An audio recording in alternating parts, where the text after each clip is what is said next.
Des gens ne développent une relation avec le sol qu'après leur mort. Mais il est très important de développer une relation avec le sol de votre vivant. Je dirais qu'en particulier maintenant, avec ce virus qui circule, croyez-moi, ceux d'entre vous qui sont d'une façon ou d'une autre en contact avec le sol, ici on appelle ça Prithvi Prema Seva. Cela veut dire s'impliquer avec le sol avec beaucoup d'amour. Eh bien, votre capacité à vivre, votre capacité à résister à ce genre d'invasion de votre vie sera grandement améliorée. Il n'est pas suffisant que vous viviez, il est important que vous viviez fort. Vivre fort ne veut pas dire que vous développez de gros muscles et dominez quelqu'un. Vivre fort veut dire qu'ici la vie a lieu en grand. Pour cela, vous avez besoin d'un corps qui traite la planète tout entière comme son extension, ce qu'elle est.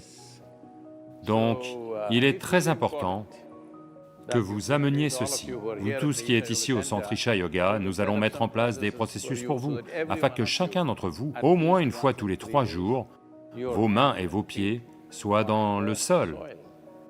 Très important. Et où que vous soyez, si vous avez un petit bout de jardin, où vous pouvez vous porter volontaire pour travailler dans le jardin de quelqu'un d'autre. Croyez-moi, oui, ils vont recevoir du travail gratuit, mais ne pensez pas qu'ils en tirent plus. Vous en tirez bien plus parce que le fait que vous soyez connecté au sol va faire une différence phénoménale dans la façon dont votre corps physique fonctionne. Mettez vos mains dans le sol, c'est très important.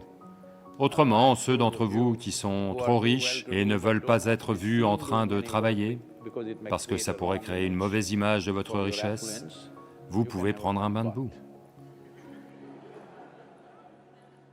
Oui, c'est aussi un moyen.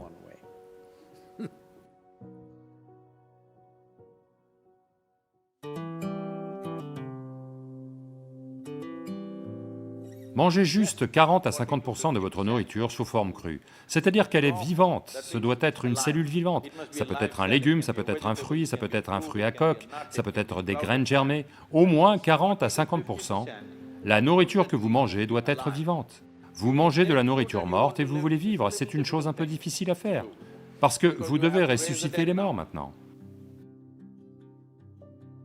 Lorsque vous faites cuire la nourriture, pour digérer la nourriture, tous les ingrédients nécessaires à la digestion ne sont pas seulement dans le corps. La nourriture aussi apporte ces enzymes. Lorsque vous faites cuire les aliments, vous détruisez en grande partie ces enzymes. Sans les enzymes, quand vous mangez, maintenant le corps doit lutter pour reconstruire cette partie qui a été détruite. Et alors seulement, il peut digérer. Normalement, la première heure, heure et demie, après avoir mangé, ça a tendance à fatiguer le corps. Après ça, lentement, il récupère. Avez-vous remarqué cela? Donc la nourriture est pour l'énergie, mais on prépare la nourriture de telle façon qu'elle retire de l'énergie la première heure et demie. Après ça seulement, lentement ça revient. Quoi qu'il en soit, quelle que soit la qualité de votre processus digestif, vous ne pouvez tout de même jamais reconstituer toutes les enzymes que l'on a détruites à la cuisson. On ne peut le faire qu'en partie.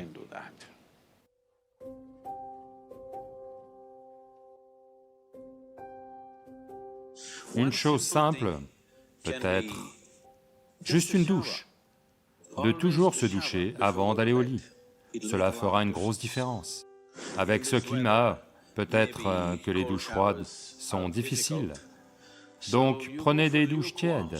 Ne prenez pas de douche chaude la nuit. Prenez des douches tièdes, cela vous rend alerte. Donc vous allez penser, oh, je ne peux pas dormir.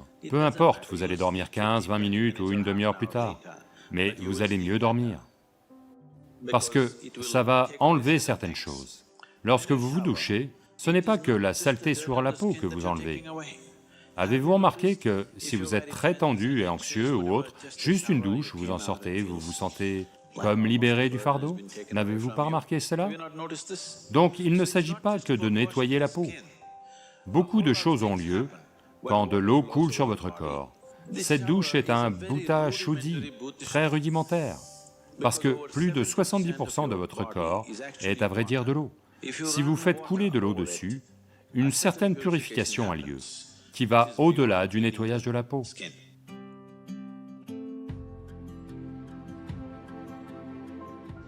Vous devez prendre grand soin de l'eau, parce que c'est 72%, et elle a énormément de mémoire. Si j'ouvre ce pot, même sans l'ouvrir, si je dis quelque chose à cette eau, elle s'en souvient. Il y a eu tout un tas d'expériences en ce sens.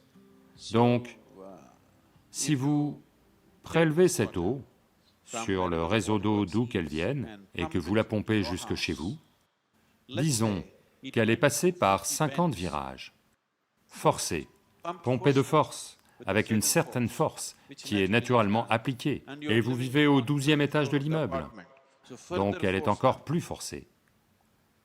Maintenant, ils disent que si elle passe par 50 virages, environ 60% de l'eau est devenue toxique.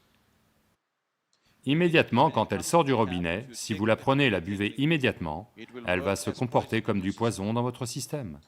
Si vous la prenez et la tenez pendant un certain temps, elle va se rétablir à nouveau. Parce que l'empoisonnement n'est pas chimique, il est moléculaire. Des changements moléculaires ont lieu, aucun changement chimique n'a lieu. C'est pourquoi, traditionnellement, votre grand-mère vous a toujours dit, il faut toujours entreposer l'eau, la conserver chez toi toute la nuit dans un récipient bien nettoyé, avec du vibhuti et du kumkum dessus et une fleur dessus. Oui ou non? Dans les maisons traditionnelles, demain matin seulement tu la bois, pas dès qu'elle entre dans ta maison. Tu ne la bois pas parce qu'elle porte toutes sortes de mémoires. Dans les maisons très traditionnelles, les gens font chaque jour un puja au récipient à eau. Oui? Et vous ne buvez jamais l'eau dès qu'elle arrive, vous la conservez, lui donnez assez de temps pour se défaire de toutes les bêtises qu'elle a accumulées, pour qu'elle soit bonne pour vous lorsque vous la buvez. L'eau, vous devez en prendre soin, parce que c'est 72%. C'est le top, vous savez, plus que la note de passage.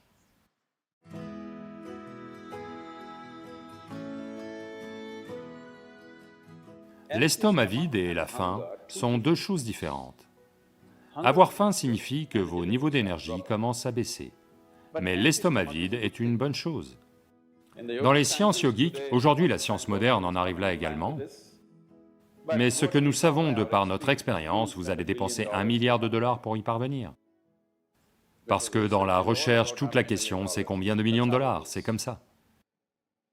Votre corps et votre cerveau ne fonctionnent au maximum de leur capacité que lorsque votre estomac est vide. Donc on s'assure toujours de manger de telle façon que peu importe la quantité qu'on mange, notre estomac doit toujours être vide au bout de 2 heures à 2h30 maximum. Donc on se couche en ayant faim, toujours. Les gens pensent qu'ils ne peuvent pas dormir, ils peuvent dormir. Donc, un minimum de 8 heures d'écart est ce qui est recommandé en yoga. Entre un repas et le suivant, il doit y avoir un écart de 8 heures. Si vous faites cela, vous verrez que la moitié de vos problèmes de santé, quels que soient vos problèmes de santé, minimum 50% vont disparaître en 6 semaines.